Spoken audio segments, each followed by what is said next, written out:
Thank you.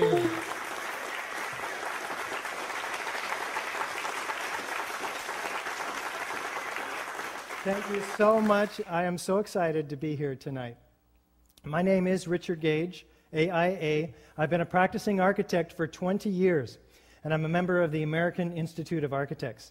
I became interested in the World Trade Center high-rise collapses on 9/11 after hearing the startling conclusions of a reluctant 9/11 researcher, David Ray Griffin, on San Francisco Bay Area's KPFA radio, Guns and Butter, with Bonnie Faulkner in March of 2006. This has changed my life radically and launched my own personal and professional quest for 9/11 truth, inspiring me to found Architects and Engineers for 9/11 Truth, which now numbers hundreds of architects and engineers who are demanding a real investigation into the destruction of these buildings. I'm employed with a San Francisco Bay Area architecture firm, which, by the way, has no affiliation with my work in 9/11. Like many other architects, though, I've designed numerous fireproof steel frame buildings in my career, including these $3 and $10 million gymnasiums, and the day-to-day construction administration services for this $120 million high school in San Ramon, California. I'm now working on a $400 million project in Nevada with almost 2 million square feet of retail, parking structure, and fireproofed steel-framed mid-rise office space, with over 1,200 tons of steel framing altogether. I'd like to start by thanking each and every one of you for being willing to consider the very difficult subject of the destruction of the World Trade Center and its staggering loss of life on 9/11. Just as architecture and engineering projects are sometimes joyful, sometimes quite difficult, this particular project has proven to be extremely difficult. Not difficult in terms of reaching conclusions, but difficult in terms of the implications of those conclusions and finding people who are open-minded enough to be willing to hear the facts about these building collapses. Check out every fact that we point out, because it's extremely important that we know the whole truth about this event. After all, it served as the pretext for the invasion of 2 countries in which already over 1 million people have perished. Also as the pretext for the loss of many of our own cherished liberties here at home in the United States through recent legislation such as the Patriot Act, the Military Commissions Act, and the forthcoming Senate Bill 1959, the Violent Radicalization and Homegrown Terrorism Act, in which many of us can be named a terrorist and have no right to an attorney or a trial by jury. Another 9/11 could happen again if we don't dedicate ourselves to finding out exactly what happened and why, and to bringing those actually responsible to justice. What do I mean it could happen again? Well, basically, we're promised another 9/11 by members of the Congress, the media, and the Bush administration, with official statements such as this: the next attack will make September 11th pale by comparison. A nuclear weapon in the middle of one of our own cities. A nuclear terrorist attack on the U.S. could be imminent. Weapon of mass destruction this summer or early fall. It'll be much bigger than 9/11. And Michael Chertoff, a gut feeling that attacks were imminent last summer without any evidence or facts suggesting that. These are among the many reasons that we must peer into the painful part of our recent history and to re-examine the relatively new physical evidence from 9/11 which we have not seen in the mainstream media, and to find out why, for instance, a 2006 poll by the New York Times and CBS reveals that 28% of Americans believe that the Bush administration is lying, and not just about Iraq, but about the events of 9/11. And Time magazine reporting that 36% of Americans consider it likely or somewhat likely that government officials either allowed the attacks to be carried out or carried them out themselves. And an even more recent poll from Zogby in 2007, finding 51% of Americans want Congress to probe the president and the vice president about 9/11. Of even greater concern, another poll that year by Scripps Howard, Ohio University, which found that a shocking 16% of Americans believe that the World Trade Center Twin Towers were brought down by explosives. NIST, the National Institute of Standards and Technology, claims they found no evidence for explosive demolition at the Twin Towers. Later, they admit that they never looked for it. How can you find what you are not looking for? Well, architects, engineers, scientists, and many others looked for it, and it was not hard to find.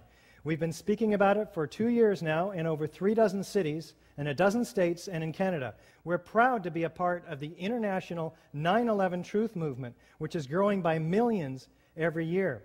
We now have hundreds of architects and engineers for 9/11 Truth demanding a real investigation. This is our website. You can find on the right side the bullet points of information that we're going to be going through today. It's ae911truth.org. On the left side, you'll see the PowerPoint. You can step through it at your own pace because you may not have time to follow and read all the text and absorb the information that we're rapidly going to be going through. You can also watch the DVD on the left side, and you can purchase the DVD, of course, online. You can sign the petition after you find yourself convinced that this evidence is something worth looking at. Let's get something clear from the start. The ever-growing number of architects and engineers for 9/11 Truth are not conspiracy theorists.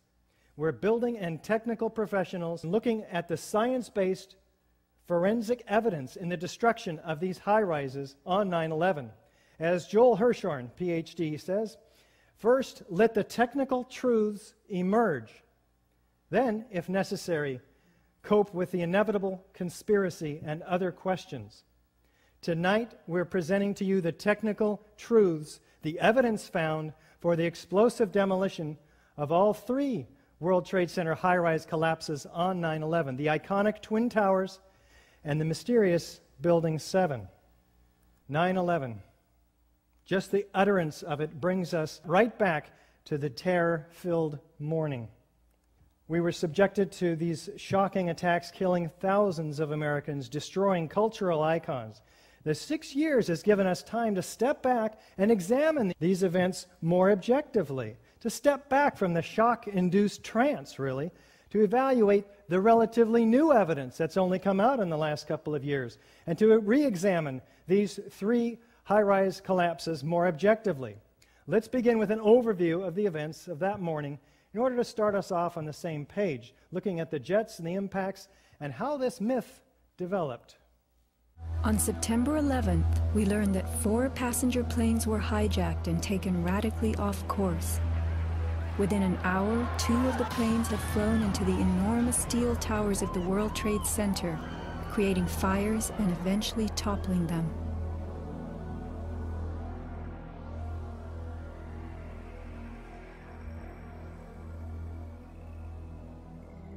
Dazed by the news, the American public soon believed the fires in the towers had burned so hot they caused the steel frames of the buildings to give way.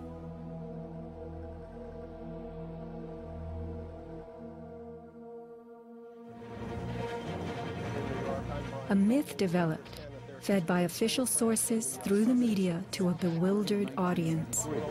So when it was attacked again, he immediately... Elements of the myth.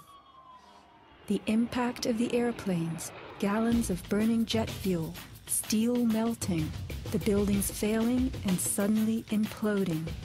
In a mere 10 seconds, 110 stories hurtled earthward, pulverizing into dust. Right from the start, on the street itself, the official story was born. Come out of nowhere and just scream right into the side of the Twin Tower, exploding through the other side. And then I witnessed both towers collapse, one first and then the second, mostly due to structural failure because the fire was just too intense. We need to look for these kinds of people and these kinds of events that are the first ones interviewed by mainstream media, planting the official story in the minds of people.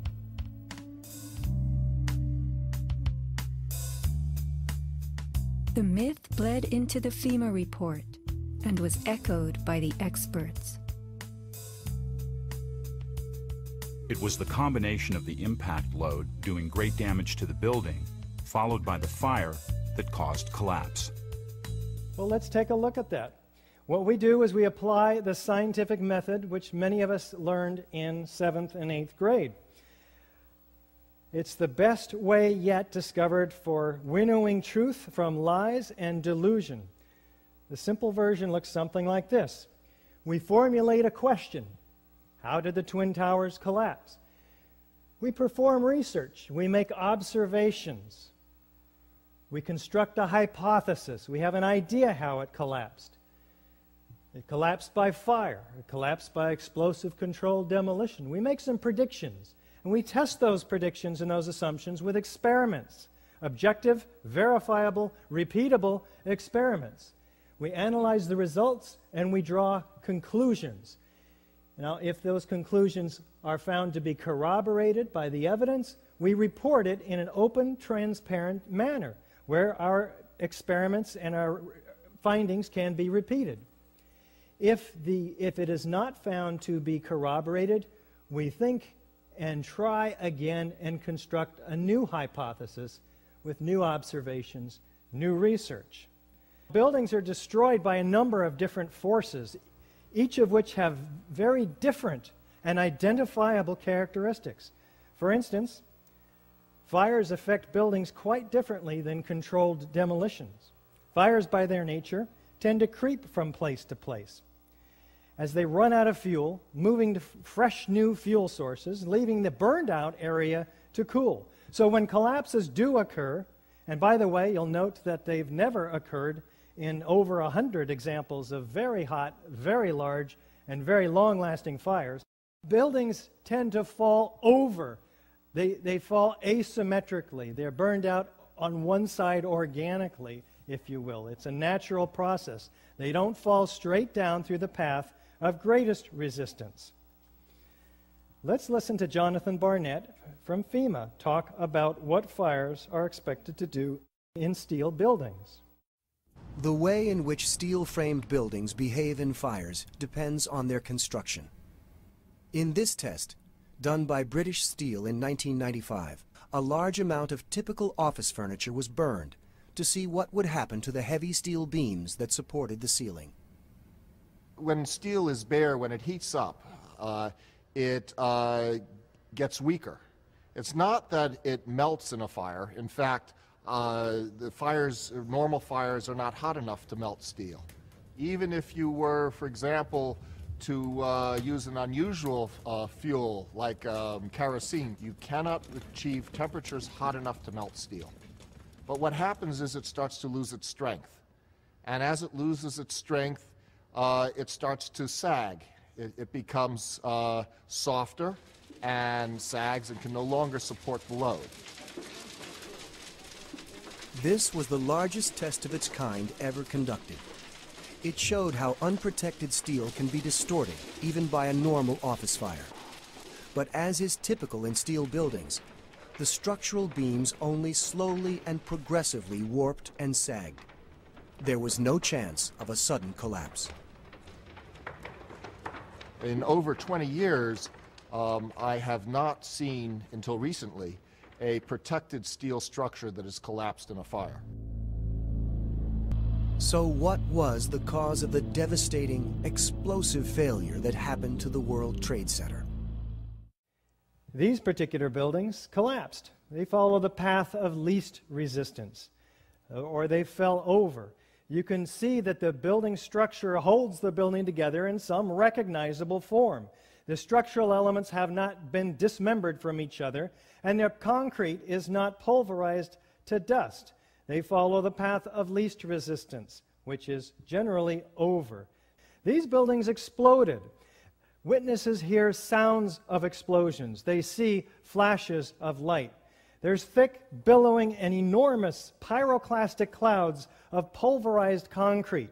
The expansion of the gases very quickly produces this cauliflower-like formation that we see in the smoke. This is a controlled demolition. Let's focus on this type of destruction first. We have hundreds of examples from all across the country from which to make our comparison because it's the most commonly used method to demolish high-rises. This is what a high-rise looks like when it's being demolished with explosives. Controlled demolitions can be engineered in many different ways. Normally, the purpose of a controlled demolition is to remove a structure while avoiding damage to adjacent structures, and to do so economically.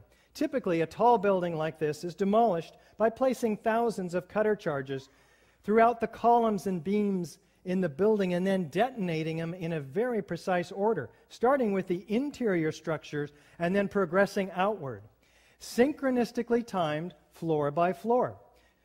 Destroying the interior columns allows the unsupported weight to pull the exterior inward.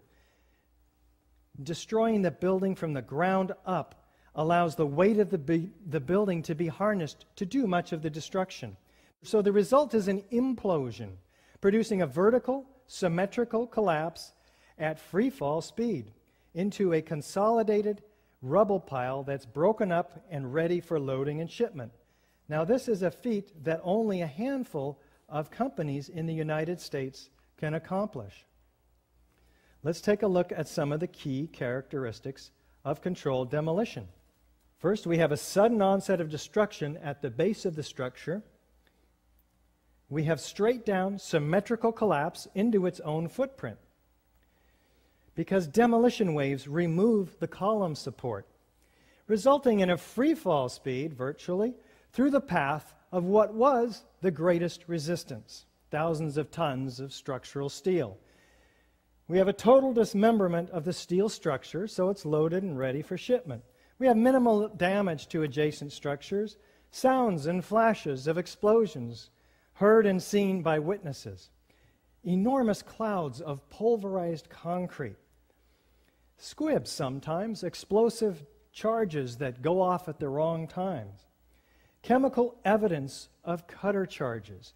These are all fairly typical, and they go to show us direct evidence of explosive destruction.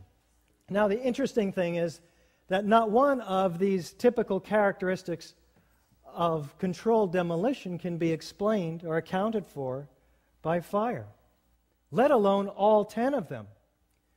Typically, we'll have government documentation, expert corroboration, foreknowledge, and video documentation, all of which supports the hypothesis of controlled demolition, providing proof beyond a reasonable doubt. Let's take a look at World Trade Center 7 now. It was 47 stories tall, what would have been the tallest building in 33 of our states, half the height of the Twin Towers, dwarfed only by its proximity to what was, for a couple of years, the tallest buildings in the world. It was not hit by an airplane. It was the third World Trade Center high-rise to collapse on 9/11 at about 5:20 in the afternoon. World Trade Center 7 was hit by debris from the North Tower. You can see it being pelted here. And it sustained about 8 fires, according to NIST, on various floors. This is the World Trade Center 7, 47 stories high. Don't be confused by the shadow from this building. Here we have the 12th and 13th floor fires and the 7th floor fire on the north side of the building, the opposite side of the building that was being pelted by the North Tower. Curiously enough, the Securities and Exchange Commission was operating out of this floor, which lost thousands of files related to hundreds of cases it was actively pursuing against Wall Street companies like Enron and WorldCom. So we are looking for an investigation that goes well beyond the buildings, of course. Now let's take a look at the evidence of World Trade Center 7 and see how it stacks up against the typical features of a controlled demolition, starting with, is there a sudden onset of destruction? Let's listen to this emergency word. We were watching the building actually because it was on fire. The bottom floors of the building were on fire, and we heard this sound that sounded like a clap of thunder. Turned around, we were shocked to see that the building was, it looked like there was a shock wave ripping through the building, and the windows all busted out, and it was horrifying. And then, about a second later, the bottom floor caves out, and the building followed after that, and we saw the building crash down all the way to the ground. We were in shock, and then a sound of a clap of thunder, a shock wave ripping through the building, and windows busting out, and then the building coming down. Do we have a straight down symmetrical collapse into the building's footprint? Let's listen to Dan Rather narrate this collapse for us as we take our first look at the collapse of Building 7. And what you're seeing are high shots. Now, here we're going to show you a videotape of the collapse itself. Describe that. Now we go to videotape, the collapse of this building.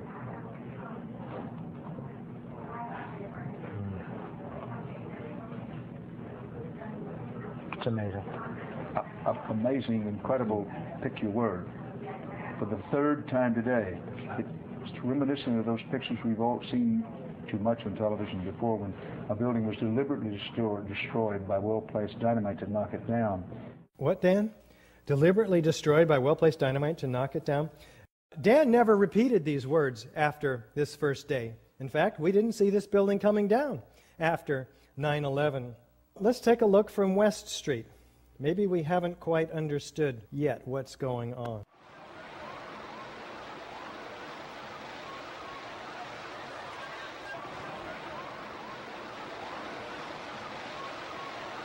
Well, I'm not quite convinced yet. Let's take a look in this side-by-side comparison with a known controlled demolition on the right.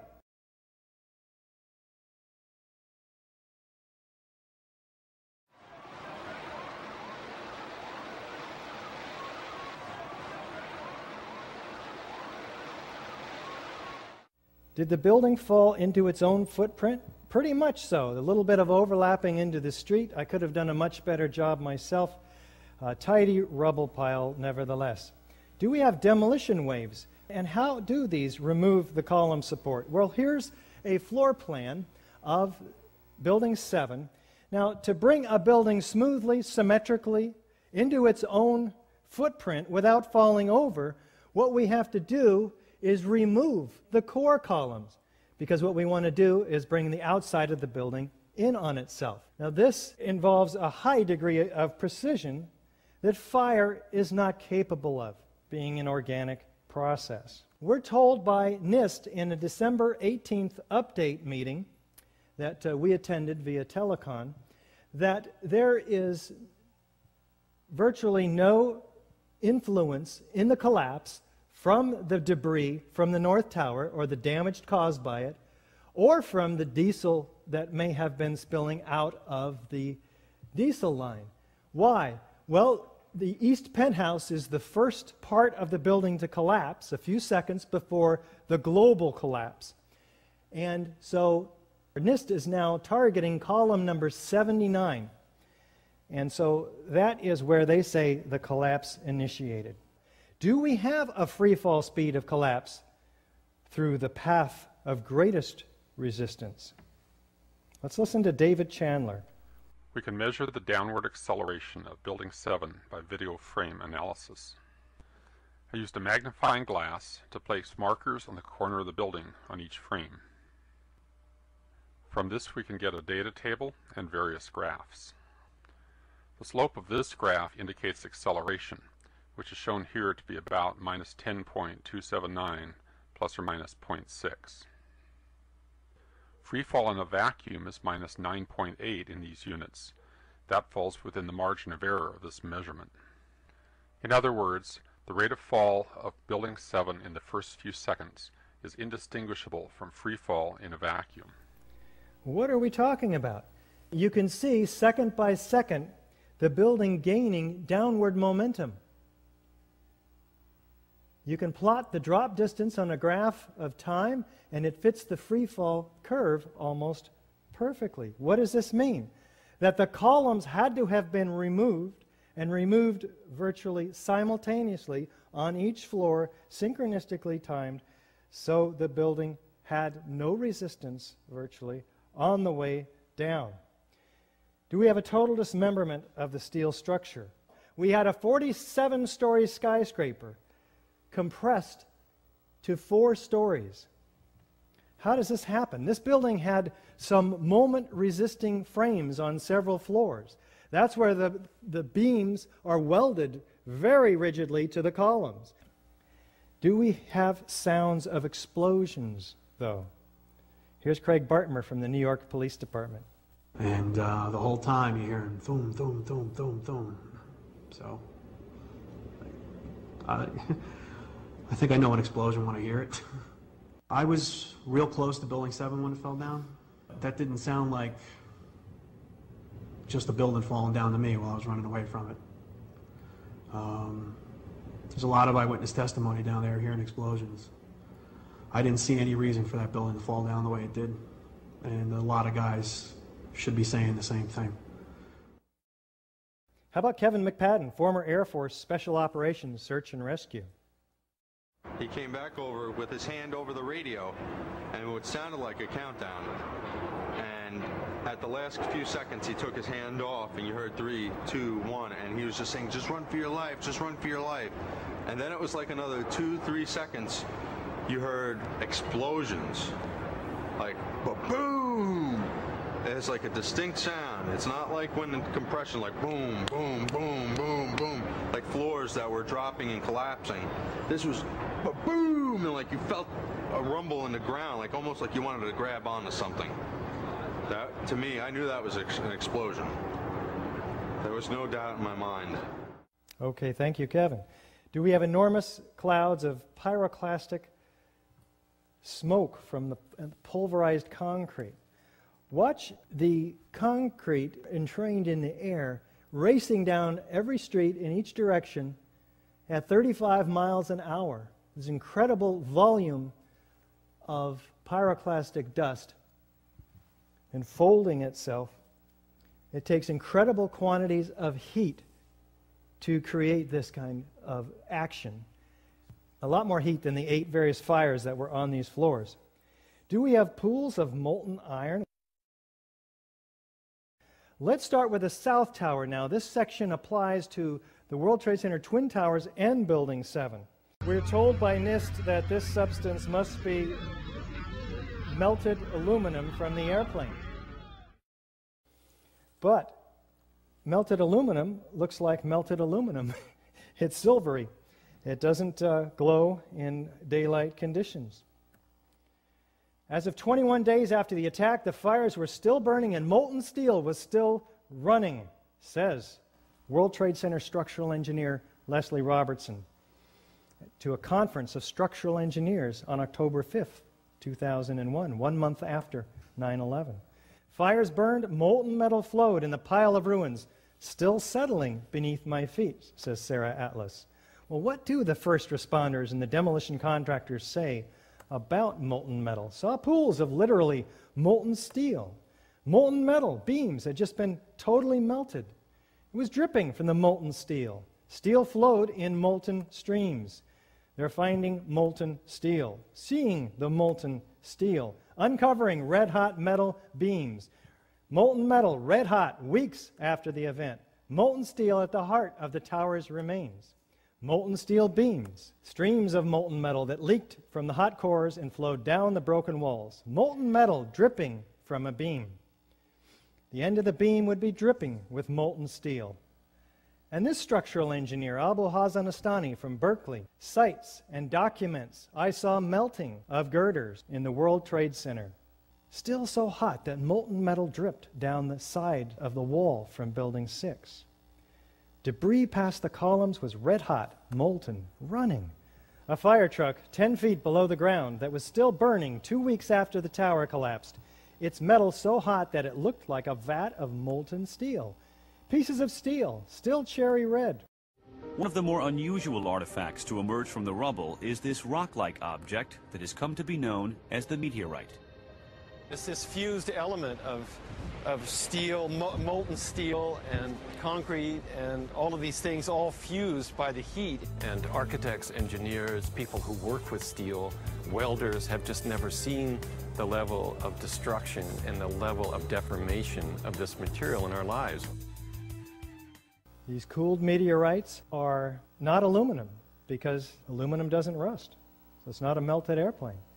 What does the gentleman in charge of the cleanup at World Trade Center Ground Zero have to say about the molten metal? Mark Loiseau, the president of Controlled Demolition Incorporated, told the American Free Press that in the basements of the World Trade Center, where 47 central support columns connected to the bedrock, hot spots of literally molten steel were discovered more than a month after September 11th. These incredibly hot areas were found at the bottoms of the elevator shafts, down 7 basement levels. The molten steel was found 3, 4, and 5 weeks later when the rubble was being removed. He said that molten steel was also found at World Trade Center 7. The highest temperature was in the east corner of the South Tower, where a temperature of 1,377 degrees Fahrenheit was recorded. The molten steel in the basement was more than double that temperature. What are we talking about here? Here is Building 7 at A and B, and here is the North Tower and the South Tower. These hot spots are 1,340 to 1,370 degrees. These are the temperatures of the hottest office fires. There was no fire on the surface of Ground Zero after the collapses. What are we measuring here? We're measuring the molten metal that was seen by these first responders 4, 5, 6 stories down below in the basements. That was surely at least twice or 3 times these temperatures.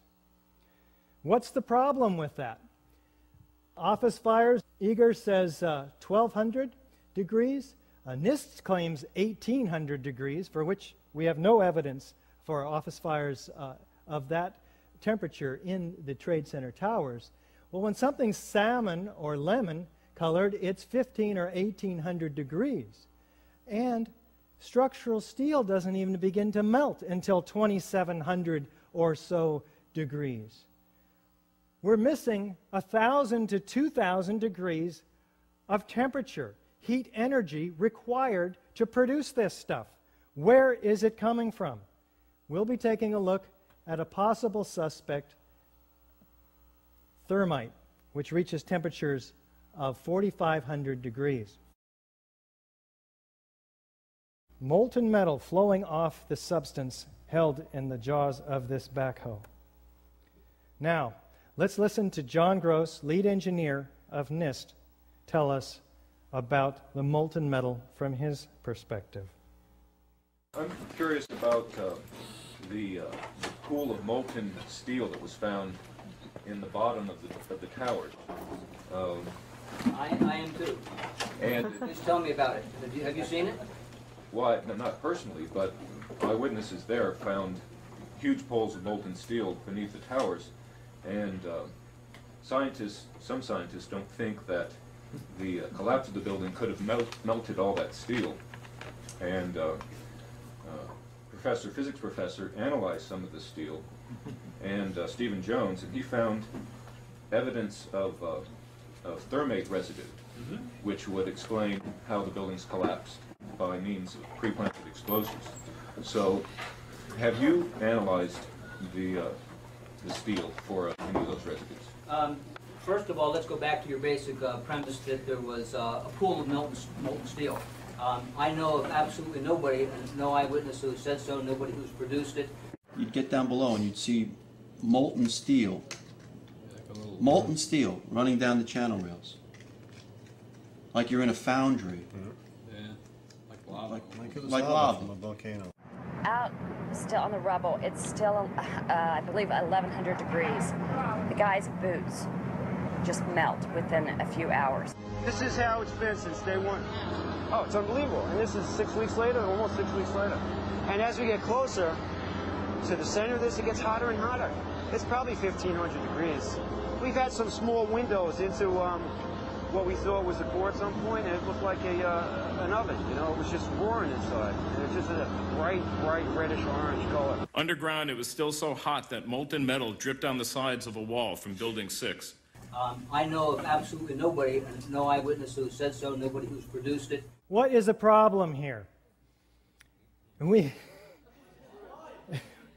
have plenty of eyewitnesses who have produced it. Somebody's lying. I'm going to leave it up to you to make your own conclusions. The last fire was not even extinguished for 3 months after 9/11. Tom Manley says you couldn't even begin to imagine how much water was pumped in there. It was like you were creating a giant lake. Well, thermite contains its own source of oxygen. It burns just as well under water. How about chemical evidence, though? What produced all this molten metal? And what is thermite anyway? Thermite. An incendiary used by the military, thermite is a compound of iron oxide and aluminum, which when ignited sustains an extreme heat reaction, creating molten iron. In just 2 seconds, thermite can reach temperatures over 4,500 degrees Fahrenheit, quite enough to liquefy steel. We know that open-air fires cannot burn hot enough to melt steel, but metal had melted at the base of the towers. Appendix C of the FEMA report describes sulfur residues on the World Trade Center steel. The New York Times called this the deepest mystery of all. Sulfur slightly lowers the melting point of iron, and iron oxide and iron sulfide had formed on the surface of the structural steel. Sulfur used with thermite is called thermate, producing even faster results. NFPA 921 is the guide for fire and explosion investigations. Was it used? They say unusual residues could arise from thermite, magnesium, or other pyrotechnic materials. In a crime scene, which this was an example of, did NIST use the guide? No. They acknowledged they didn't even look for such evidence. But others did. Dr. Stephen Jones performed chemical analysis on the previously molten metal. He did some background research, again part of the scientific method. Thermite would create a characteristic burn pattern with a white ash, a white-yellow hot liquid metal, and intense white reaction zones seen. It would also leave behind chemical evidence, common elements such as iron, aluminum, copper, calcium, silicon, unusual elements such as fluorine and manganese left behind also in the residue. These elements here. He sent a sample from this 40-pound chunk of previously molten metal from one of those meteorites. He finds that it's predominantly iron, so we can rule out aluminum from the jet plane. It has small amounts of aluminum, sulfur, and potassium, and manganese and fluorine in abundance. Manganese is from the potassium permanganate, commonly used as an oxidizer in thermite. Fluorine is also used in sol-gel type thermite charges. So these appear to be the thermite fingerprint. Let's take a look at what else Dr. Jones found in the slag from the end of this memorial at Clarkston University. He performs his X-ray fluorescence on this small piece of slag and finds, once again, iron, sulfur, potassium, manganese, calcium. Gel explosives are all a super thermite, tiny aluminum particles in iron oxide in this sol gel. They can be cast into shape. They're like a clay. Lawrence Livermore Lab did research on this, and this invention offers a thermite-based apparatus for cutting target materials. You pack the thermite in here, and you ignite it, and it comes out and is forced through melting the structural steel element in fractions of a second, almost as effective as high-energy explosives, RDX and C4, which are more common in classic controlled demolitions. If sol gels were used, they would leave behind a very unique signature, 1,3-diphenyl propane. And in fact, EPA finds one molecule in their toxicological studies at levels that dwarfed all others, 1,3-diphenyl propane. Eric Schwartz says we've never observed it in any other sampling we've ever done. But is there evidence of thermite in the World Trade Center dust? Dr. Jones received no less than 4 separate samples of World Trade Center dust, some of it from an apartment across the street, Jeanette McKinley's apartment, where the windows blew in and filled her apartment with a foot of this dust. Another sample was found like 10 minutes later on the Brooklyn Bridge, Well, he takes this and he puts a magnet over it, and he finds that there are small particles that come up to the magnet. Some of them are angular, some of them are round. They look like this.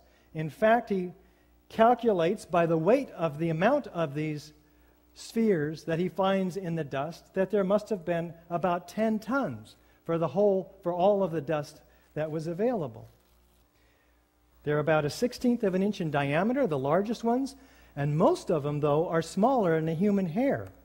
What could produce such an incredible array of microspheres? Well, if you had thousands of cutter charges going off in the columns and beams throughout the building, and they were under this incredible pressure, what you'd see is something like this. Tens of thousands or millions of tiny droplets. What's the shape of those droplets? When a liquid is dispersed like this, its surface tension forms itself into almost a perfect sphere. In the case of molten iron, those droplets cool and they fall along with the dust everywhere. He compares the spheres to a known thermite experiment performed by John Peroulis in Nevada, which finds the same spheres. In fact, we do another XEDS, and we find in the microspheres the same kinds of evidence. We have iron, manganese, and in the case of this known thermite signature, it matches basically. In other words, we have a controlled experiment to compare the results against. And for those who know how to read these graphs, such as Dr. Jones and others, this is pretty much of a direct match indicating that this is the signature of thermite.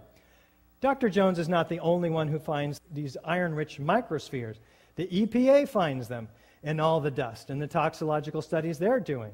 They have no idea where they came from. They don't report the results other than just a tiny bit. They're curious. They sweep it under the rug. It has only one possible formation, and that is from liquid molten iron under extreme pressure. R.J. Lee finds the iron-rich microspheres on top of the Deutsche Bank building in their toxicological studies. Is this what corroded the tops of these cars? This atomized thermite cooling. Manganese was also found in large proportions, very toxic stuff from the city's chief medical examiner. Very, very concerned about it.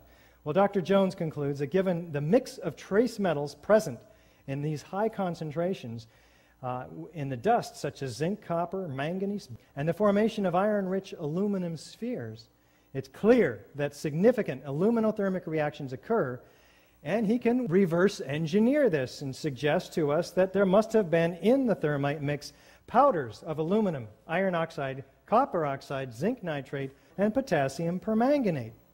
Well, would there possibly be any unignited thermite pieces in the World Trade Center dust?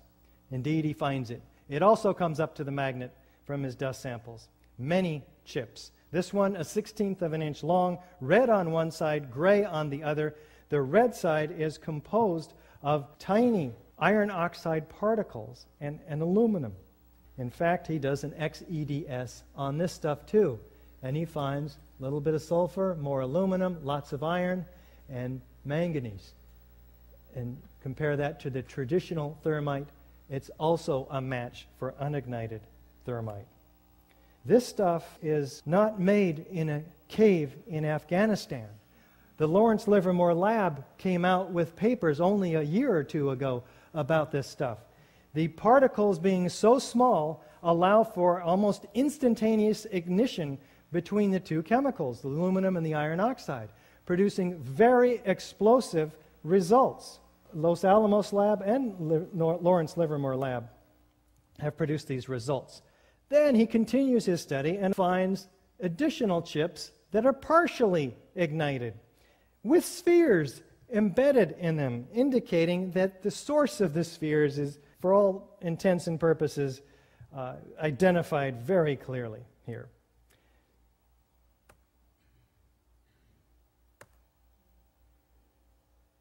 Partially reactive thermite.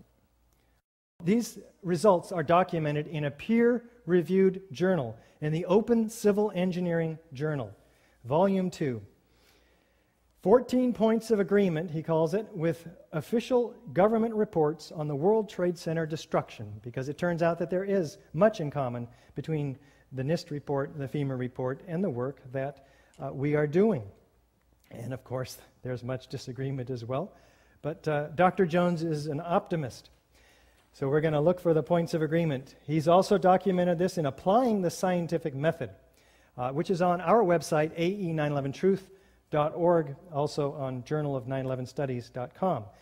With Dr. Jones and his small team of scientists, through EDS, XRF, and WDS, identifies the components of these spheres and chips, predominantly iron, along with aluminum, oxygen, silicon, 1,3-diphenylpropane.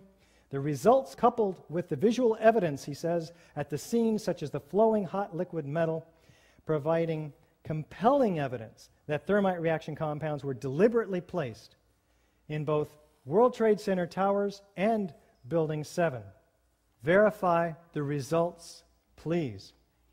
This must be repeatable. There's lots of dust out there. We encourage everyone who has any samples of this dust to email us at ae911truth.org so that we can get repeatable samplings done. We need a lot of this. Now, all of this is direct evidence of explosive destruction in Building 7. We'll jump back to only Building 7 now. Now, none of these characteristics can be explained by fire, let alone all of them. Why? Well, buildings are protected from fire. High-rise steel frame buildings in particular have 2- and 3-hour fire protection designed to allow the occupants to escape a fire. But even after, in fires that are much longer than 2 hours, larger, these buildings have not collapsed. Why? Let's take a look. Here's New York, 1970, burned 6 hours over 5 floors. Los Angeles, 3.5 hours over 5 floors. Philadelphia, 18 hours over 8 floors. Caracas, Venezuela, burned 17 hours over 26 floors. Not one of these fires brought these high-rises down. In fact, no steel frame high-rise building has ever been brought down by any fire. Yet relatively small and randomly placed fires and a whole lot of smoke is to have brought this skyscraper, Building 7, down in 6.5 seconds after burning in just that afternoon. How about that FEMA report and these investigations? Well, we had 4 investigations starting in 2001 with the ASCE, American Society of Civil Engineers. We're told these are volunteers, but these are not your average PTA volunteers. These guys earn $10 million annually average between them, working for the Defense Department and with their expertise mainly on blast resistance of buildings. Then we have the FEMA report in 2002. Which finally got some funding, $600,000. Compare that to the $40 million effort to find out the source of those stains on Monica Lewinsky's dress.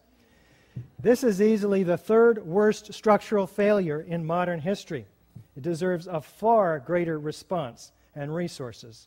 In 2002, we had the Silverstein-Weidlinger report, responsible for reversing the theory of FEMA, which came up basically with the pancake theory, or the zipper theory, where one truss pulled away from the columns and then caused the others to pull away, and that chain reaction went around, and then the floors pancaked all the way down. We'll talk about that. Silverstein-Weidlinger report was responsible for changing that theory, because if that were true, it would have been the bolts that broke, and therefore Larry Silverstein, the overall owner of this complex, would not have been paid his $5.6 billion that he's been paid on the insurance settlement. Why? Because that would have been the building's fault instead of the terrorist's fault. So we had to have another theory. And the new theory states that the trusses sagged, pulled in the columns, they blamed the persistence of that connection, and then the columns buckled, and then the whole thing came down. Either way, it's something that we're going to be looking at very, very critically here in a moment. Then we have the NIST investigation, which took over all of these investigations in 2005 and came up with a 3-year, $20 million effort. We'll take a close look at NIST's work.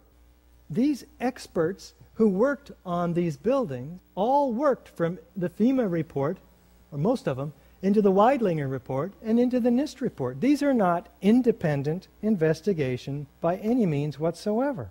Let's listen to what FEMA did conclude, because it is interesting. Evidence of a severe high-temperature corrosion attack on the steel, including rapid oxidation, sulfidation, and subsequent intergranular melting. Very interesting. Remember, office fires don't melt steel. What melted this steel?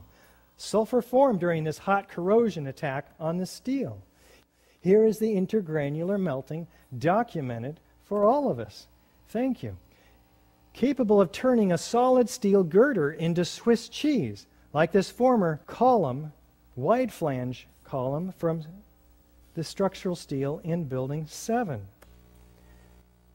Now they document this very carefully in their Appendix C. Listen to this. Gaping holes, some larger than a silver dollar, let light shine through. A 1-inch column being reduced to half-inch thickness. Its edges curled like a paper scroll, having been thinned to almost razor sharpness. This was the flange, curled up on itself. This is the web of that wide flange column. NIST swept this entire Appendix C under the rug, and we do not have it in the official report today. Listen to this, though. The collapse of World Trade Center 7 had a small debris field as the facade was pulled downward, suggesting internal failure and implosion. The specifics of the fires in World Trade Center 7 and how they caused the building to collapse remain unknown at this time. What? Unknown? The best hypothesis, fire plus random damage, and then complete collapse, has only a low probability of occurrence. Wait a minute. You spent $600,000 of our taxpayer money and over a year investigating this, and it has your best hypothesis isn't even right? What do you do when your hypothesis is not corroborated by the facts? You go back and you construct a new hypothesis. In FEMA's case, punt. And that's what they did. They say further research, investigation, and analysis are needed to resolve this issue. But unfortunately, for those hoping to resolve the issue, much of that evidence had already been destroyed, about 99% of it, in fact, by FEMA, before the report came out in May of 2002. Let's listen to what real investigation should have been performed. Normally, when you have a structural failure, you carefully go through the debris field, looking at each item, photographing every beam as it collapsed and every column where it is in the ground, and you pick them up very carefully and you look at each element. We were unable to do that in the case of Tower 7. Why? Because all the steel was removed before the report came out. In fact, 800 truckloads a day. Easily the three worst structural failures in modern history. 250 pieces were saved. Crucial evidence that could answer the questions is on the slow boat to China, exclaims Bill Manning, editor-in-chief of the 125-year-old fire engineering magazine that brings together fire protection engineers to communicate with each other, showing an astounding ignorance of the government officials to the value of a thorough scientific investigation. The destruction and removal of evidence must stop immediately. Commission a fully resourced blue ribbon panel to conduct a clean and thorough investigation is what they were calling for. If the evidence contradicts your fire hypothesis, destroy it. That's where our tax dollars are going. How about the 9/11 Commission, which was tasked with giving us the fullest explanation? No. Not one sentence in the 571 pages of the 9/11 Commission report even mentions the destruction of World Trade Center 7. Is this one of the reasons, perhaps, that Senator Max Cleland resigns from the commission, citing it's a national scandal? The investigation is compromised. How about expert corroboration? How about Danny Jawenko, 27-year controlled demolitions expert? It starts from below. They've simply blown away the columns. It's controlled demolition. A team of experts did this. It's professional work, without a doubt. How about Hugo Bachmann, Professor Emeritus, Chairman, Department of Structural Dynamics at Earthquake Engineering, Swiss Federal Institute of Technology? In my opinion, the building, World Trade Center 7, was with great probability professionally demolished. How about Kamal Obeid with Architects and Engineers for 9/11 Truth, a structural engineer? A localized failure in a steel frame building like World Trade Center 7 cannot cause a catastrophic collapse like a house of cards without a simultaneous and patterned loss of several of its columns at key locations within the building. Does that sound like fire? No. How about this forensic fire protection engineer, once again, Jonathan Barnett? We were surprised that Tower 7 collapsed, we being the team that investigated what occurred on that day. Building 7, do we have any foreknowledge of its destruction? We're moving the command post over this way. That building's coming down, says Chief Nick Viscani.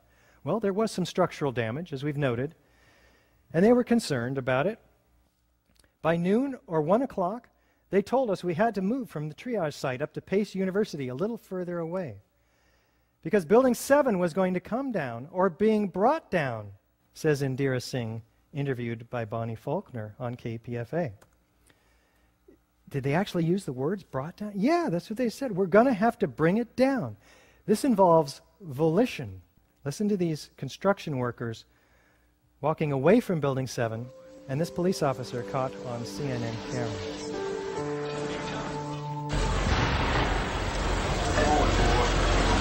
Keep your eye on that building. It'll be coming down. Building is about to blow up. Moving back. All right, guys. We are looking back. There's a building about to blow up. Flame, debris coming down. Keep your eye on that building. It's about to come down. The building is about to blow up. Flame and debris coming down. How do they know? And how about Kevin McPadden? What did he say? And at the last few seconds, he took his hand off, and you heard 3, 2, 1. Countdown? Does that imply foreknowledge? Do fires bring buildings down to countdowns? Unlikely. In fact, the BBC announces the collapse 20 minutes before it happened. It's true. Jane Stanley is here announcing it. She says the 47-story Solomon Brothers building close to the World Trade Center has also collapsed. And there it is standing behind her. The BBC apologizes for this grievous error, citing the confusing events of the day. But does that make them psychic? Unlikely.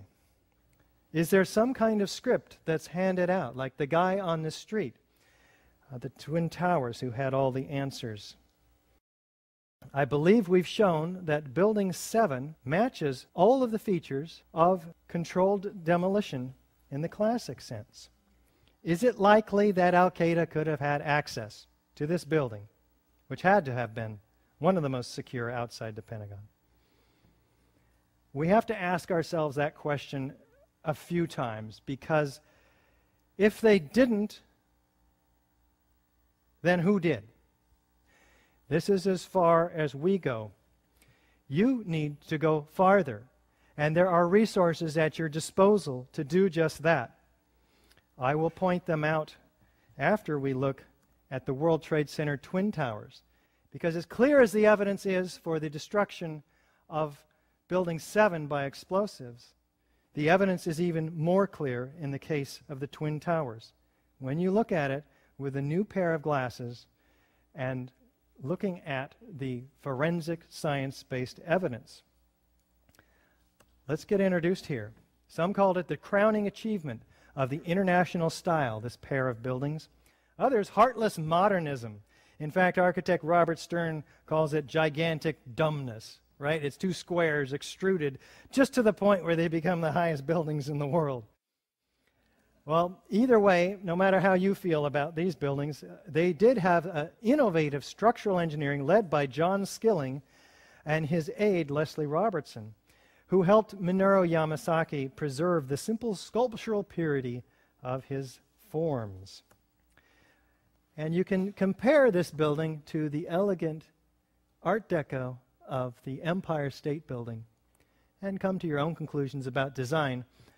But it did eclipse the highest building in the world in 1976, but just for a couple of years until the Sears Tower outgrew it.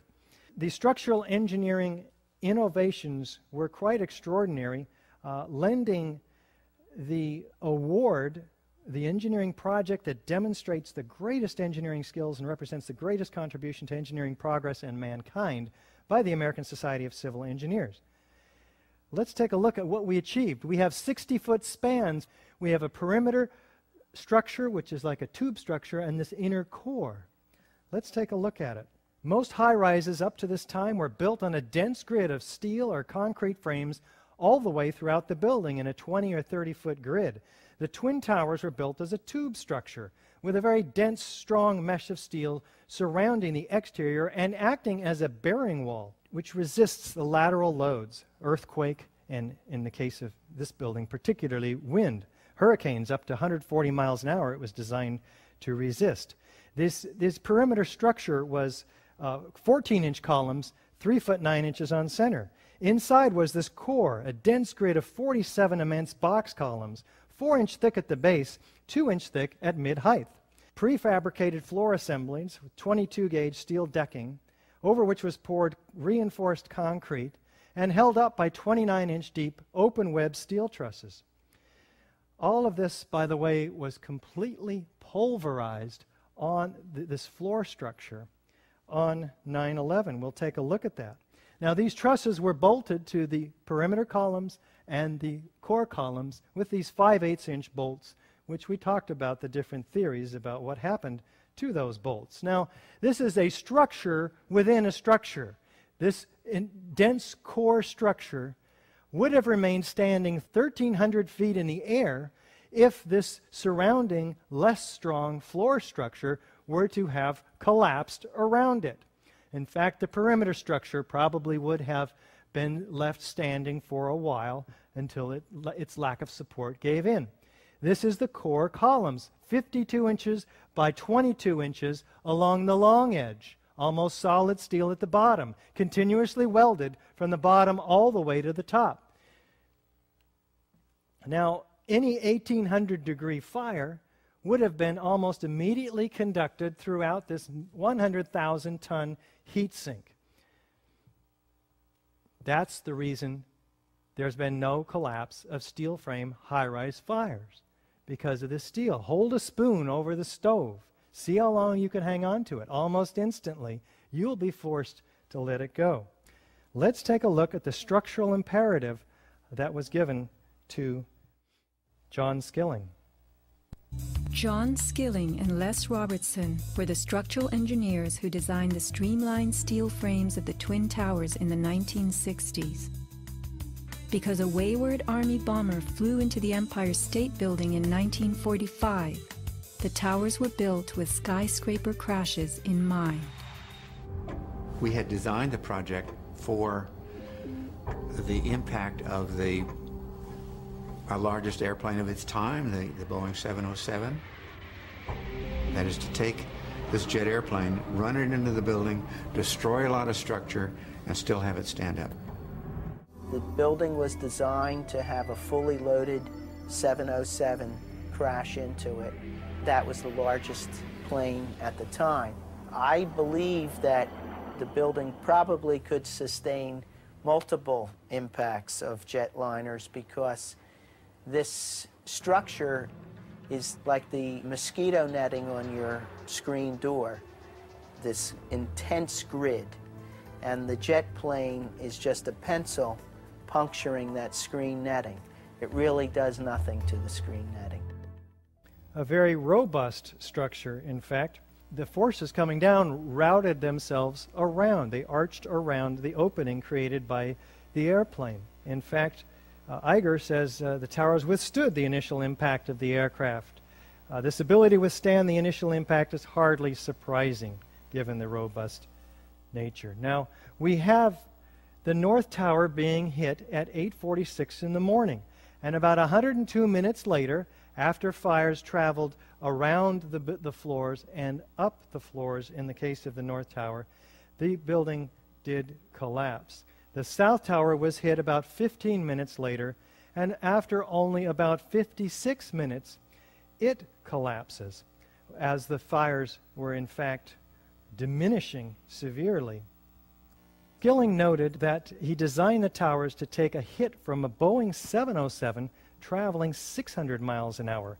When he was asked if he considered plane crashes, he cites, "Our analysis indicated the biggest problem would be the fact that all the fuel would dump into the building, but the building structure would still be there." This is FEMA's theory. We have the sagging of the trusses and the pulling away from the column, and then the subsequent pancaking down. Again, the trusses, one after the other, 6 foot 8 inches, every truss disengaging from the perimeter wall, which would have to be, at the rate that these buildings fell, that would have been at the speed of sound. The disengagement from one truss to the next, all the way around the building, and then the next floor and the next floor and the next floor. So NIST turns it around and blames the persistence of these connections pulling in the columns, causing the columns to buckle. Now, it's generally more difficult for people to understand that the towers were a controlled demolition because it was so outside of our frame of reference. We'd never seen anything like this. So this, combined with the shock, kept us from being objective. But if you were to plan a fire-induced collapse as a result of airplanes, you'd start the explosions at the point of jet plane impacts. So in World Trade Center 2 and 1, we have all of the key characteristic features of controlled demolitions, but with some of these key differences.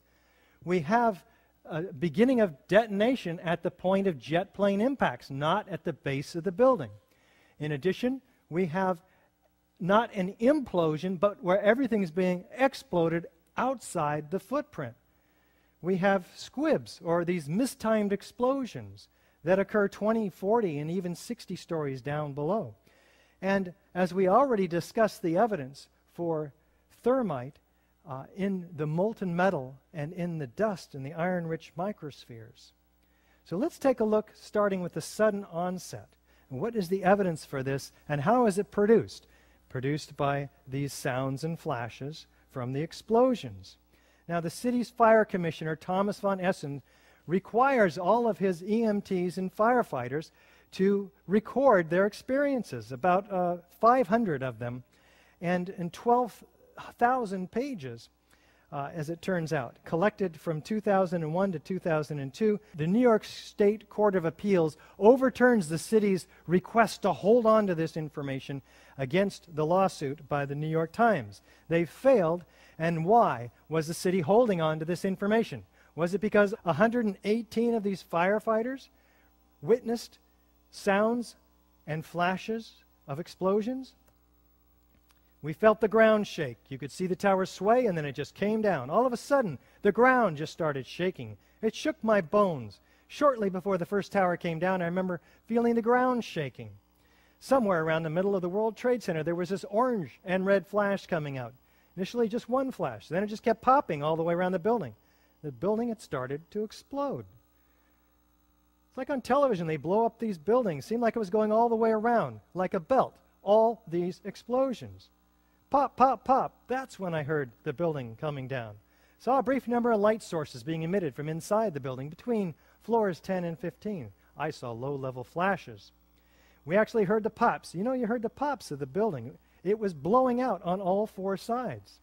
With each popping sound, it was initially an orange, and then a red flash came out of the building. Then it would just go around the building on both sides. I saw a flash, flash, flash, and then it looked like the building came down. I thought the terrorists planted explosives somewhere in the building. That's how loud it was, a crackling explosive. Well, you can hear that explosive in this video. Yeah, here's one of the guys who can tell you I'm okay, all right? Here, hold on. You want to call your mother or something? Does that sound like a fire or collapsing floors? None of these explosions are a part of the official story. Another loud boom at the upper floors, and then there was a series of smaller explosions which appeared to go completely around the building at the upper floors. Before it came down, I saw low-level flashes. Flash, flash, flash, and then it looked like the building came down. Did you see any flashes? I said, yeah. I thought it was just me. He said, no, I saw them too. What did these guys experience? We started running, floor by floor, instead of popping out. It was like, it was if they had detonated. If they were planned to take down a building. Boom, boom, boom, boom, boom, boom, boom. All the way down. How about the news reporters? What do they say?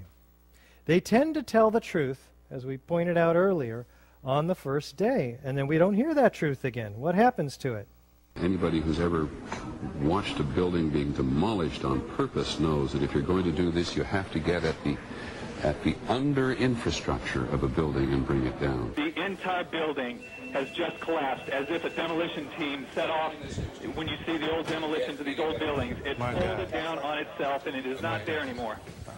At 10:30, I tried to leave the building, but as soon as I got outside, I heard a second explosion and another rumble and more smoke and more dust. I ran inside the buildings, the chandelier shook, and again, black smoke filled the air. Within another 5 minutes, we were covered again with more silt and more dust. And then a fire marshal came in and said we had to leave because if there was a third explosion, this building might not last. A huge explosion now, raining debris on all of us. We better get out of the way. And all of a sudden, it was this big explosion. I don't know if it's just like what you just seen. That's what we went through before we came out of the building. There was another big explosion in the other tower. Now watch this gentleman as he experiences the North Tower collapsing, and ask yourself this question: is his reaction justified by witnessing what we're told is a gravitational collapse, which happens to be about 1,700 feet away from him? People were just standing around, talking to each other, nodding their heads. Oh my God. Do you know if it was an explosion or if it was a building collapse? To me, it sounded like an explosion, but it was a huge explosion. Chief Albert Turry told me that he was here after the events that took place this morning. He tried to get his men out as quickly as he could, but he said that there was another explosion which took place, and then an hour after there was another explosion in one of the towers here. So according to his theory, he thinks that there were actually devices that were planted in the building. It just went ba-boom. It was like a bomb went off. It was like holy hell coming down them stairs. And then when we finally got to the bottom, they were coming out on the mezzanine level there, and another explosion came right from it, just everyone flying. Like, it sounded like gunfire, you know, bang, bang, bang, bang, bang, and then all of a sudden, 3 big explosions. I was about 5 blocks away when I heard explosions, 3 thuds, and turned around to see the building we just got out of, antenna tip over and fall in on itself. We've heard reports of secondary explosions after the aircraft impacted, whether in fact there wasn't something else at the base of the towers that in fact were the coup de grace to bring them to the ground. as we were getting our gear on and making our way to the stairway, there was a heavy-duty explosion. Again, none of these explosions are a part of the official story. Now, compare these explosions to a known explosion on the left here. Outward arching streamers, pyroclastic volumes of dust, symmetrical display like a mushroom. Does it look like a gravitational collapse to you? How could explosives be placed in the World Trade Center Twin Towers with 50,000 occupants not knowing about it? Well, this is the floor plan. Let's enlarge it and take a close look. We note that the core structure, the columns of which are immediately adjacent to almost all of the elevators at the lower levels, certainly. If you had access to the elevator hoistway and you could hack through the 2 layers of 3/4-inch gypsum board protecting the building from a fire rising up through it, you would have access to the core columns and beams, and no one would see you. How about an elevator modernization, which we know was going on the 9 months prior to 9/11? Yes, Elevator World March 2001 documents it. In fact, they were in the middle of this modernization. Ace Elevator had the contract. We're not conspiracy theorists, but it's pretty obvious that somebody needs to be asked some very key questions. There are people who noted that the elevators were locked in turn and that there were guards placed at these locked elevators during the modernization. Of course, you would have to have access to security. Securicom was brought in. Who sits on the board of Securicom? Marvin Bush, the younger brother of George Bush. Let's have somebody ask them some questions. Wireless detonation is common in the industry. You don't need miles of wire, and you can detonate them remotely with great flexibility, in fact. Well, but is there a precedent? And this tells us that it couldn't have been a controlled demolition because it didn't start at the bottom, right? That's where most controlled demolitions start with buildings. Let's take a look and see if there's another way to do it. The words of a senior blaster. We blow the basement, all the columns in the basement. Then we crack it up at the top to get it started. We go every other floor all the way down. Every explosive has a timer on it. That's why it's controlled. When the columns go, each floor goes down and impacts the one below and keeps going. Mark Loiseau is president of a company called Controlled Demolition. You don't have to go to the top floor. You can go almost anywhere in the structure, and given the right circumstances, you can release all of that stored energy, converting it into what is called kinetic energy. That's energy in motion, and that's what brings the building down. Well, here's a 3-story top-down controlled demolition. Let's count them. 1, 2, 3. Now, these are high-energy explosives, C4 and RDX, very loud booms and very visible flashes. Perhaps the reason thermite was used is because they don't have as loud of these explosions like these high-energy explosives.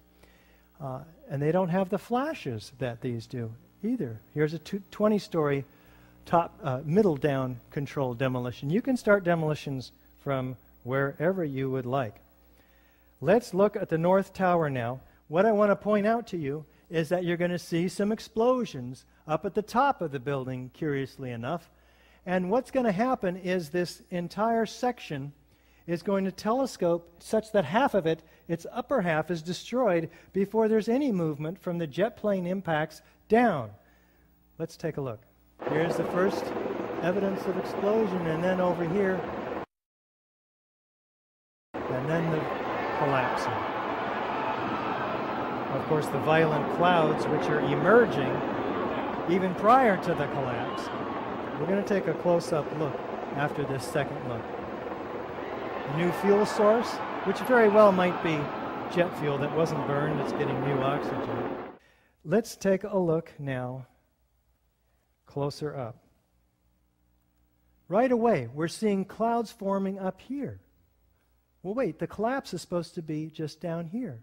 But we have asymmetrical damage to this building, right? The plane went in one side, and yet this complete symmetrical collapse, we'll use in quotes from now on, and let's keep going. Unexpected. And one more time. In terms of how swiftly it belts, just like the firemen saw, all the way around the building. They came down. The antenna falls about 12 meters first, before anything else falls, indicating core column damage first, not trusses pulling away from the perimeter columns. Now take a look at this from the same tower from the bottom, noting the violence underneath the mushroom cloud. The collapse is supposed to be occurring way up here, but down below, as you'll see, in this second run, incredible quantities of squibs, explosions bursting out.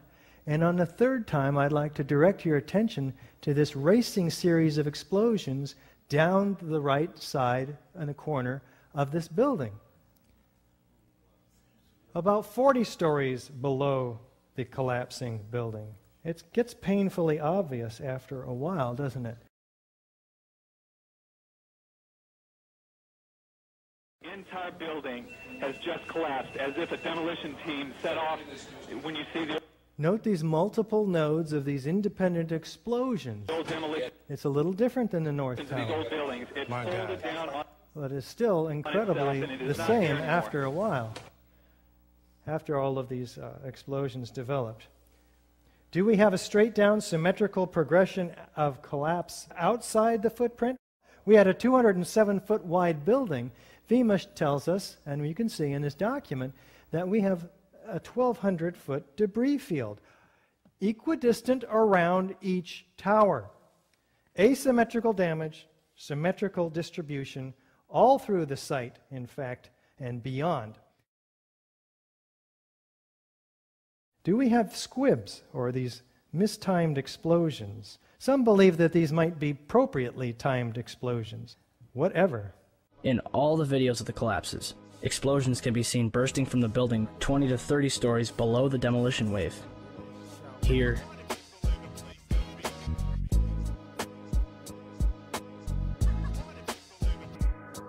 here,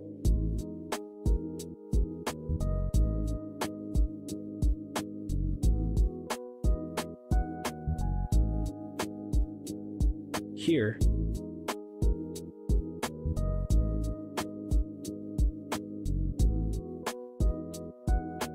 here,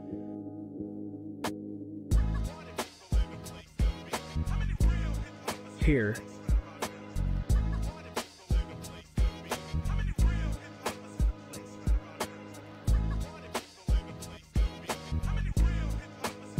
and here. Now, NIST tells us that these are puffs of air being produced by the collapsing building pushing air down the hoistway like a piston. It's got to come out somewhere, right? Well, first of all, these are not puffs of air. They're pulverized building materials. And they occur at 160 to 200 feet, some of them, per second. These velocities are propelled by explosives. 20, 40, and 60 stories below. How can the piston be producing all of that? And in fact, there are these focalized ejections that occur halfway between the corners of the building. Also, if say this was the open office space, right, 60 feet long, the elevator hoistway is over here. The piston's going to shove the air into this room. It's going to fill the room fairly uniformly with air pressure before it breaks any windows, right? And then it might break several, but not these highly focalized, pinpoint accurate, geometrically precise, violent ejections. No, it's extremely unlikely. But let's look at a couple of them here. As the south tower begins to explode, we track two squibs near the bottom of the frame. They shoot out quickly at first, then slow and merge in with the rest of the dust cloud. Using the first few data points, we see the first squib shoots out at 44.98 meters per second, or about 100 miles per hour. Doing the same for the second squib, we get a speed of 56.3 meters per second, which works out closer to 126 miles per hour. 126 miles per hour of almost instant ejection velocity? Does fire create that? Do we have a near freefall pace through the path of greatest resistance? Let's take a look. Galileo's law of falling bodies calculates the time in which an object will travel a certain distance in complete freefall. Distance, d, equals 16.8 times time in seconds squared. The South Tower was 1,362 feet tall. 1362 equals 16.08 times 84.7, or 9.2 seconds.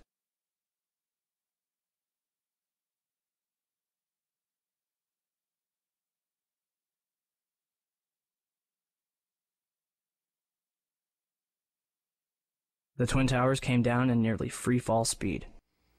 What are we talking about here? Let's just try to put this in perspective with this story problem. We have a 15-story building which we hold with this crane over 95 stories of nothing but air. No resistance, right? Just air resistance. Next to it, another 15-story building held over a 95-story building with, say, 80,000 tons of structural steel in it. Now we're going to pull the lever on these cranes and drop them both at once. I brought a 95-story building with me today. And we're going to just test this theory of NIST's. I've got two 15-story buildings. We've got 80,000 tons of structural steel in this one right here. And we got air resistance here. So let's try it, okay? We'll put them both up here. We'll even give a little bit of impact load too, okay? Ready? 3, 2, 1. Oh my God! The one without any resistance under it hit the ground first at virtually free fall speed. This doesn't take much does it? What happened over here? The building above it met resistance. Through the energy of deformation, it came to a halt. In fact, you'll find on our website, ae911truth.org, that Ken Cutler and Gordon Ross produced these papers, and they show and calculate that, in fact, the building's downward momentum would have been almost immediately arrested. That where is the 15-story building that was driving this building down to the ground at free fall speed? In the first 2 seconds, you saw it reduce half of its mass. It was blown outside. It couldn't have been used to influence the downward progression of the building. In the next 2 seconds, after 4 seconds totally, it's destroyed itself. There's nothing crushing the building. It's tearing itself apart at free fall speed. And it's dismembering the steel structure.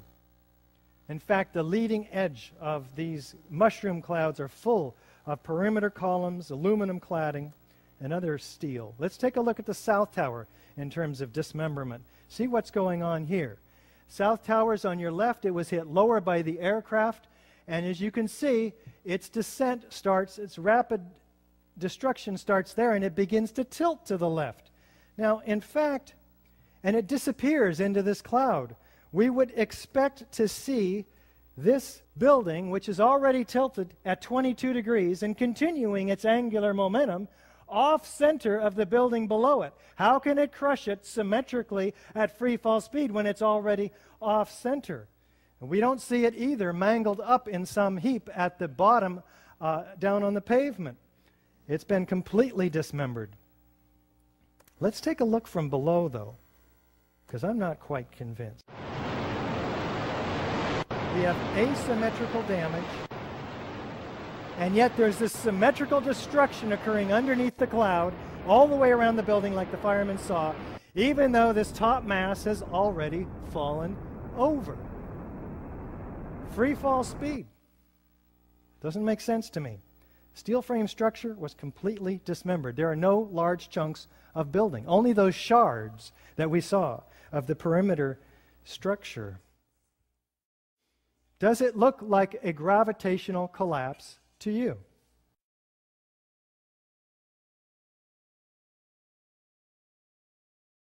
Do we have a lateral ejection of structural steel? Let's take a look. Now let's look at the collapse of the Twin Towers.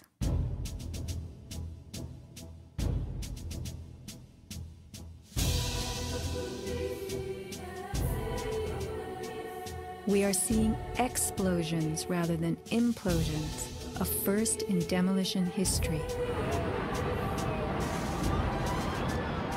A sequenced rumble becomes a roar as debris is thrown outward. The damage is not contained. Windows are blown from neighborhood buildings. What kind of energy enabled this? Would fire hurl metal and concrete sideways into the air? Here, a chunk of steel was flung 400 feet, wedging itself deep into 3 World Financial Center on Vesey Street. A female photographer taking pictures of Ground Zero wondered why so many steel beams were jutting from neighborhood buildings. What shot pieces of the towers all the way across the street? In fact, the portions of the tower that had the greatest structural members, the sky lobbies and the mechanical floors, had the perimeter units thrown farther than the perimeter wall units from the upper floors, which theoretically should have, because they're higher, they should have gone farther, right? No, these perimeter units landed on the Winter Garden 600 feet away. Let's take a look at the physics of this. Girders weighing several tons were found 600 feet from the base of the North Tower. How fast they were ejected depends on where they originated. If they came from high in the building, they were thrown outward at about 50 miles per hour. If they came from lower down, the speed had to be even greater. Gravity alone cannot account for such high lateral ejection speeds. In fact, let's take a look at a couple of these specific ejections. Using special software, we can analyze motion on video clips frame by frame. I have placed markers on each frame so we can track a particular projectile. From the markers, we can get a data table and plot various graphs. The data here shows that the object we were tracking was shot horizontally at over 70 miles per hour.